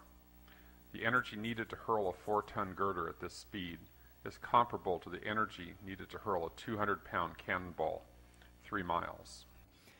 What about those floors, those pancakes? This is a pancake collapse. We're looking for some pancakes down below. This is a 7-story lobby. There's about 2 or 3 stories of stuff in there. We'll take a look at that stuff, but what I'm looking for is 110 floors with this kind of metal decking underneath 4 and 5 inches thick of concrete. An acre in size, each of them. 110 acres of these. How many floors do we find down at the bottom? Not 50, not 10, not even 1. We don't even find metal decking down there, or concrete. There's hardly any macroscopic chunks of concrete. What happened to the metal decking? What happened to the concrete? Tom Patrizio brought these floor decks out. 6,000 of them, he says. I couldn't believe it. Not one floor panel, he notes when he comes back to help the cleanup. Pancakes occur in pancake collapses. Enormous pyroclastic clouds of pulverized concrete? Well, where is all the concrete, in fact? Let's listen to Jeff King. One of the most significant things to my thinking that indicates that this could not have been the sort of collapse that we are told it was is the presence of the dust clouds. And as you've seen in the pictures, and I'm sure all of us have seen probably more than we would like, there were very, very large clouds of very thick dust that enveloped the area, that crossed the river, that made it almost all the way to New Jersey from the pictures that I've seen. This type of flow is something that we are familiar with in physics. It occurs in only 2 situations that we know of naturally. One is in volcanic eruptions where a large amount of material is suddenly exploded into the air and basically forms small particles. Thank you, Jeff. How about New York Governor Pataki? And you look, and you see, and there's no concrete. There's very little concrete. All you see is aluminum and steel. What happened to the concrete? The concrete was pulverized, and I was down here Tuesday, and it was like you were on a foreign planet. All of Lower Manhattan, not just this site, from river to river, there was dust powder 2-3 inches thick. The concrete was just pulverized. And how about this firefighter? You have 2 110-story office buildings. You don't find a desk. You don't find a chair. You don't find a telephone, a computer. The biggest piece of a telephone I found was half of the keypad, and it was about this big. The building collapsed to dust. And this dust made it almost across to New Jersey, across the river. Thick, billowing, laying a carpet of 4 to 6 inches thick around Lower Manhattan, pulverized to 100 micron to 10 mil particles, almost like talcum powder, some of it. It's very, very fine. Where's the grinder that produced this? 90,000 tons of it. In these clouds that expanded 10 times the volume of the buildings themselves in just 30 seconds. Now, the available gravitational potential in the whole building is about 110,000 kilowatt hours. That's basically the weight of the building times its height above the ground, evened out. But the expansion of these clouds has been calculated to require about 10 times that energy in heat, which produces that expansion. So we have a problem here. In fact, the gravitational potential of the entire building needs to also produce 4 other heat sinks. But first, we have a 15-story building. This part of the gravitational potential alone, it's converted all of its gravitational potential into kinetic energy. It can't do any more work. In other words, it can't fall at free fall speed and then also crush 80,000 tons of structural steel. It can't fall at free fall speed and also grind up 90,000 tons of concrete. It can't fall at free fall speed and create, by friction or anything else, the several tons of molten metal seen by the first responders.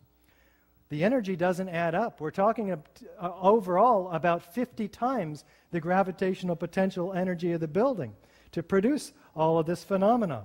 How about the victims?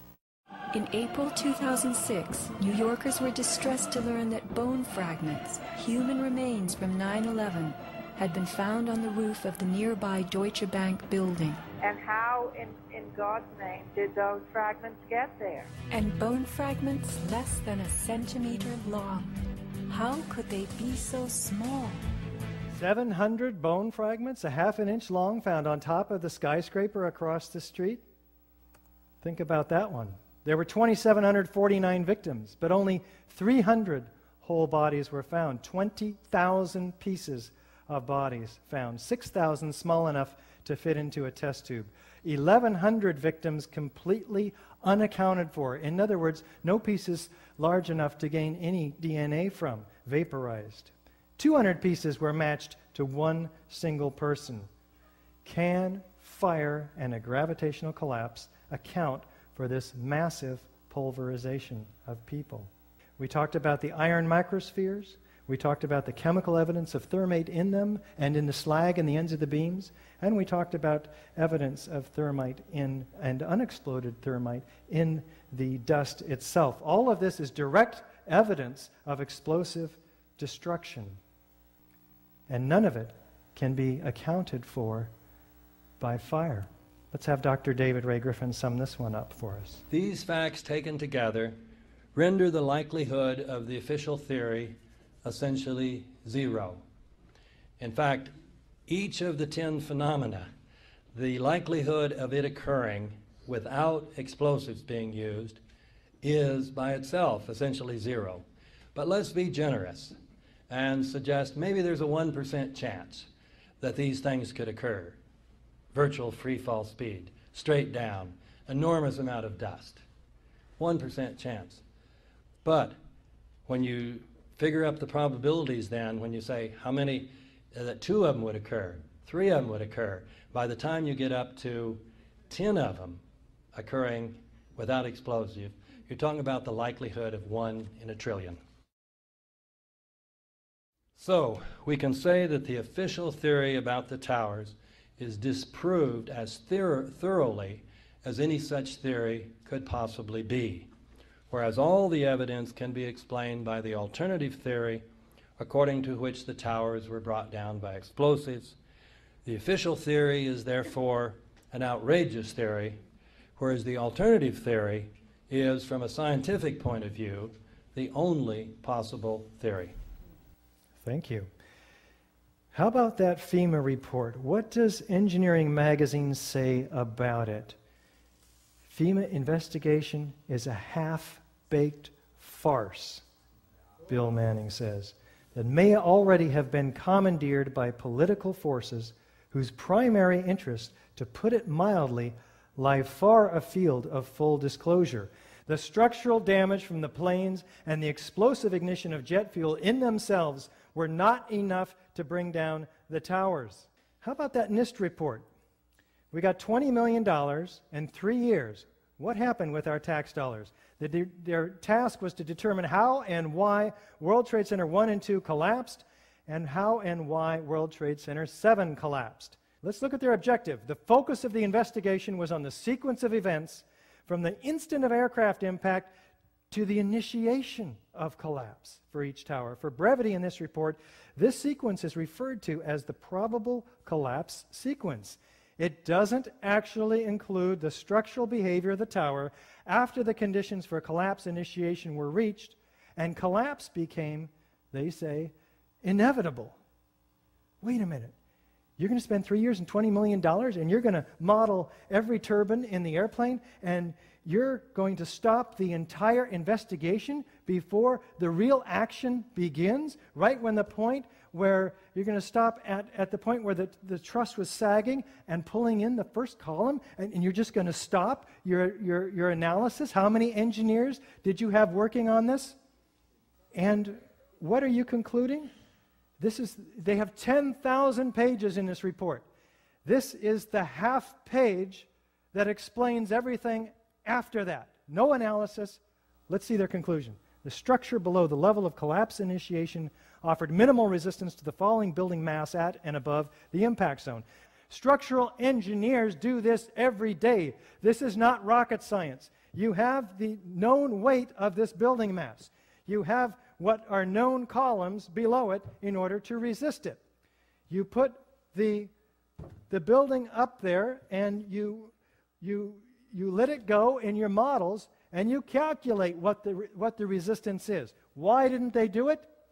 Could it be because they knew darn well that it would not have collapsed at all? Wait, what was the report title? Final Report on the Collapse of the World Trade Center Twin Towers. Probably should have called it Final Report on the Initiation of Collapse.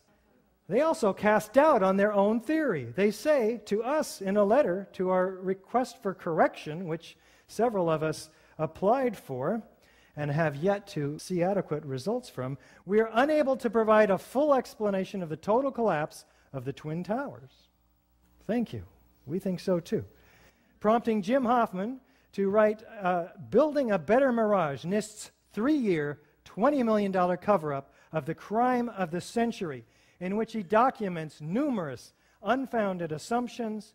He documents that it's a mountain of distraction. They'll never read all this stuff. It's a tin rat. 10,000 pages, 1,000 pages modeling the airplanes. And as I mentioned, only half a page on their core presumption. Classic, progressive collapse. How can it be classic if it's never before happened in history? As if some initiating element in a steel frame building caused the rest of it to ever collapse.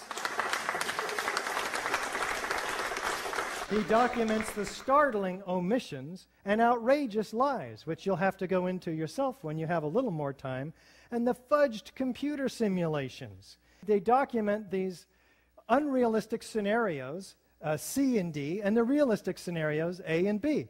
A and B didn't make the building collapse, so they crank up the airplane speed. They reduce the strength of the structure. They increase the fuel. They do all of these adjustments until they get in the more unrealistic scenarios, which they're actually fairly open about, to get the computer model to collapse. Structural engineers rail against NIST because they refuse to show the visualization.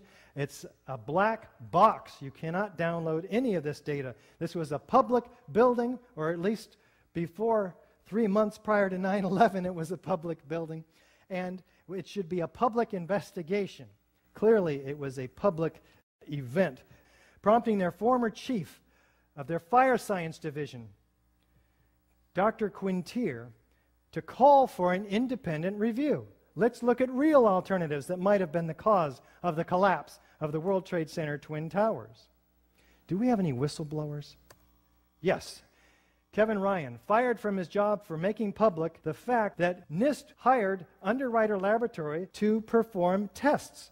And these tests showed that the building should have remained standing. In fact, there were 4 mock samples of 35-foot spans, 2 17-foot spans and 2 35-foot spans with fireproofing, just like in the Twin Towers with the floor decking. Now, there's 2,000 degrees of fire put underneath this assembly per ASTM E119, and twice the known amount of load that was known to have been in the Twin Towers. What happens? None of them fail. These are the 4 tests. The steel temperatures were over 1,100 degrees average. Footnote number 3 documents that no failure occurred. In fact, there was only 3 inches of deformation. What does NIST do with this experimental data? They throw it out and they claim that there's a 42-inch sag, 10 times the value that resulted from the experiments. Do we have expert corroboration? Well, here's Van Romero. It's too methodical to be a chance result of airplanes colliding with the structure, this explosive expert says. After the airplanes hit the World Trade Center tower, there were some explosives, in my opinion, inside the buildings that caused the towers to collapse. Van has withdrawn these statements after receiving a sizable grant from the federal government. Mike Taylor, a demolition expert, looked like classic controlled demolition. Collapse of the Twin Towers mirrored the strategy used by demolition experts. How about this structural engineer, Ron Brookman? Explosive clouds of dust and debris moving horizontally and vertically upward as the collapse of World Trade Center 1 and 2 are just beginning does not look anything like a heat-induced gravitational collapse mechanism. Why a complete collapse of the Twin Towers became inevitable? Why would all 110 stories drop straight down to the ground in 10 seconds, pulverizing the contents? None of the official reports address the issue of total collapse. William Rice, structural engineer, also with Architects and Engineers for 9/11 Truth. The prevailing theory would have us believe that each of the Twin Towers inexplicably collapsed upon itself, crushing all 287 massive columns on each floor while maintaining a free fall speed, as if the 100,000 or more tons of supporting structural steel framework underneath didn't even exist. How about David Scott, structural engineer with AE 9/11 Truth? Near free fall collapse violates laws of physics. You can memorize that one. How about Scott Granger, fire protection engineer with AE 9/11 Truth? All three collapses were very uniform in nature.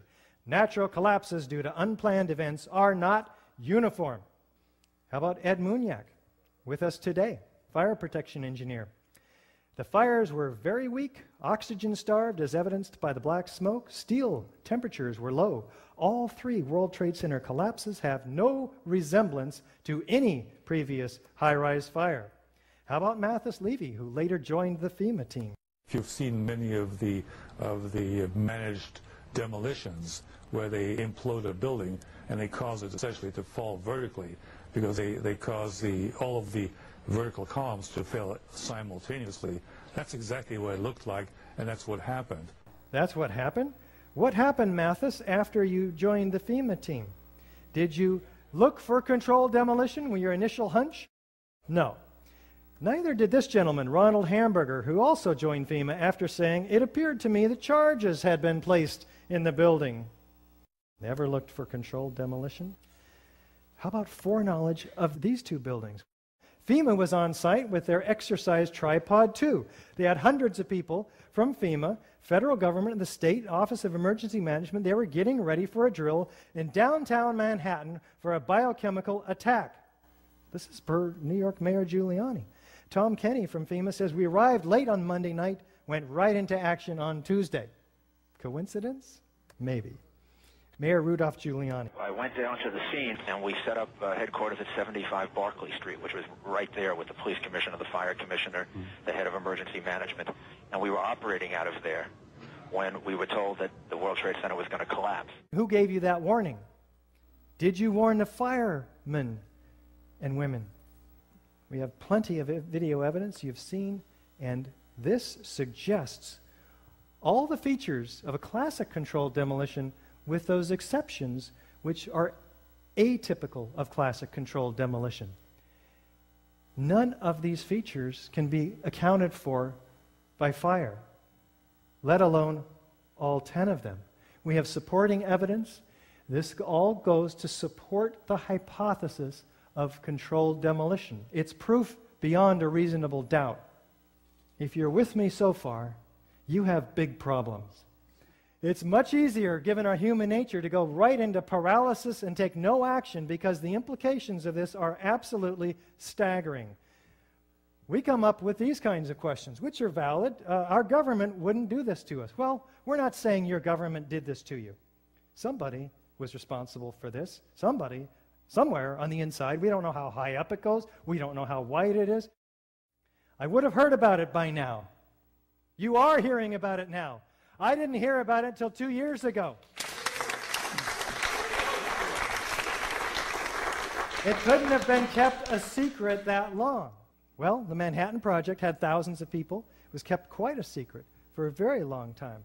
I'm not an expert in controlled demolition. Wait a minute. Neither am I. But you are the jury, and you have an obligation to make a decision. Guilty or not guilty is typically the decision. In this case, explosive controlled demolition or fire. You have to take this information, process it through your brain, and come up with a decision and then a course of action. I'm going to help you with the course of action. The decision's a little more difficult. And don't do this. It's too horrible. I don't even want to think about it. I did not even see this stuff tonight, the worst form of denial. You avoid the debate, go back to sleep, and become a part of the problem. And it is a huge problem in America. America is asleep at the wheel. Very few of us know about this. You've got to get motivated with this information and take action based on your response to this rational, scientific, forensic-based information. Work through your fears.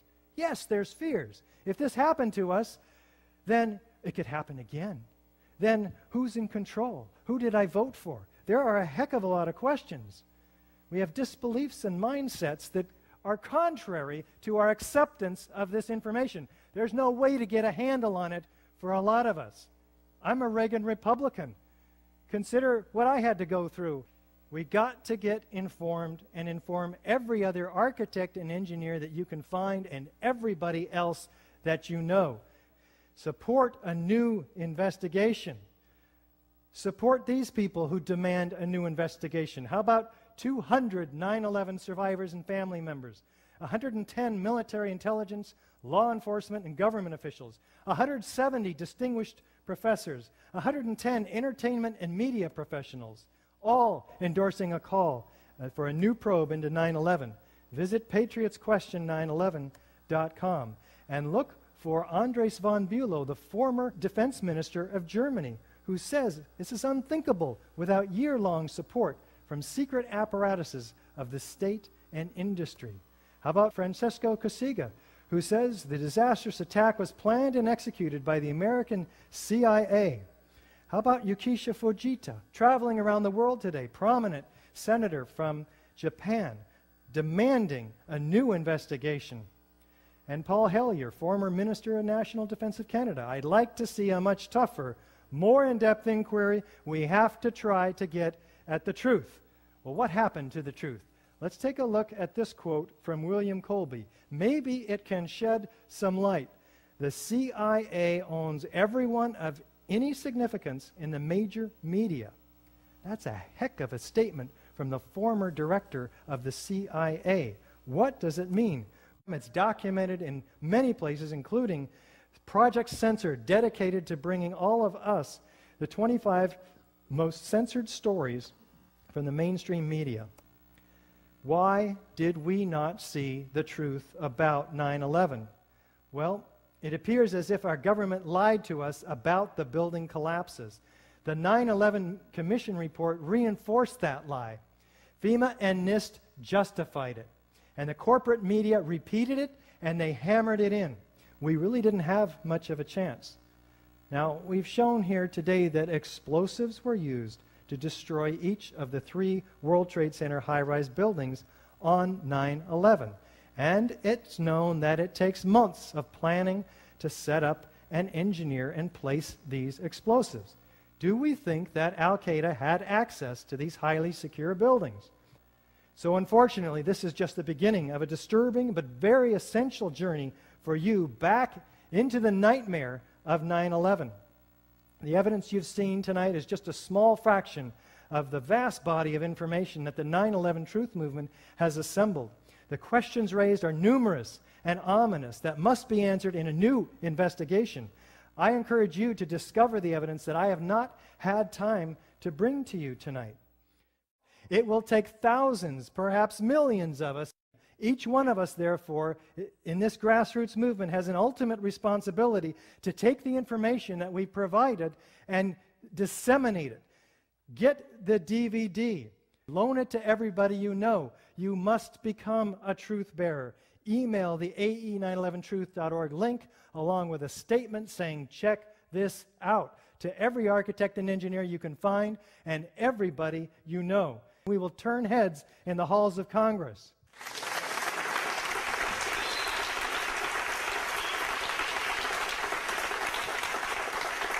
Check out the other great DVDs, including 9/11 Mysteries, which you've heard several clips from tonight, and some great books by David Ray Griffin, including The New Pearl Harbor and his latest book, 9/11 Contradictions. Check out Loose Change, second edition and final cut. There's some great information available there. And go to journalof911studies.com and Stephen Jones's website, stj911.org. Demand a real investigation. Call and write.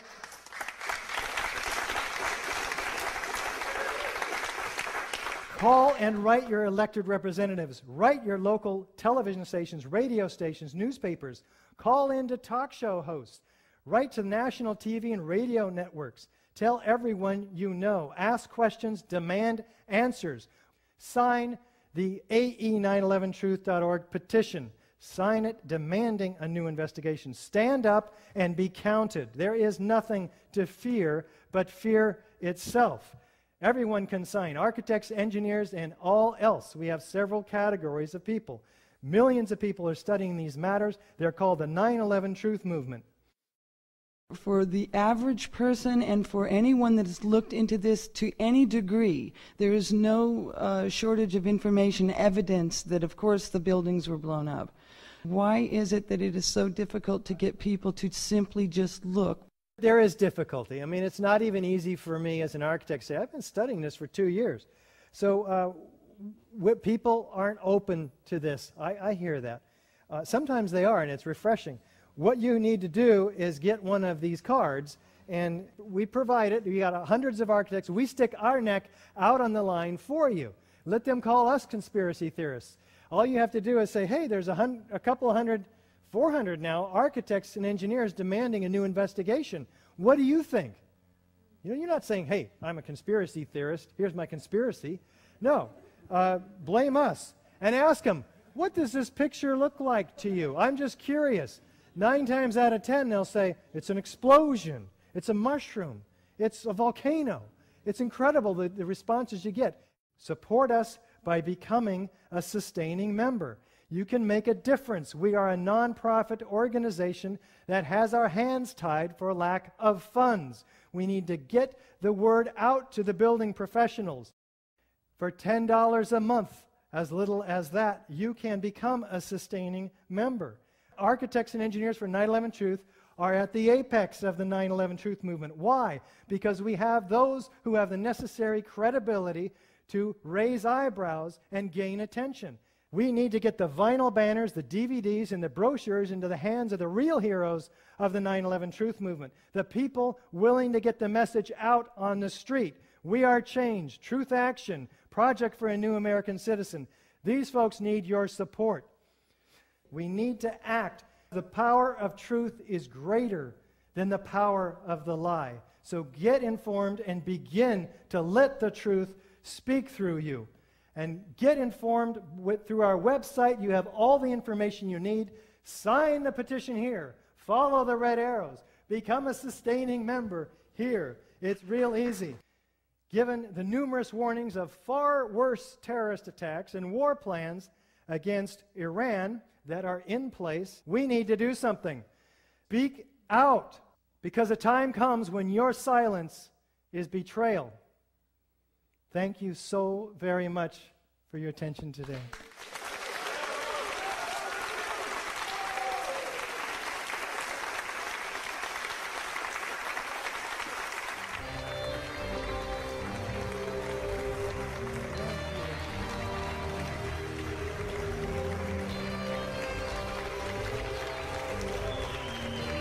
Thank you so very much.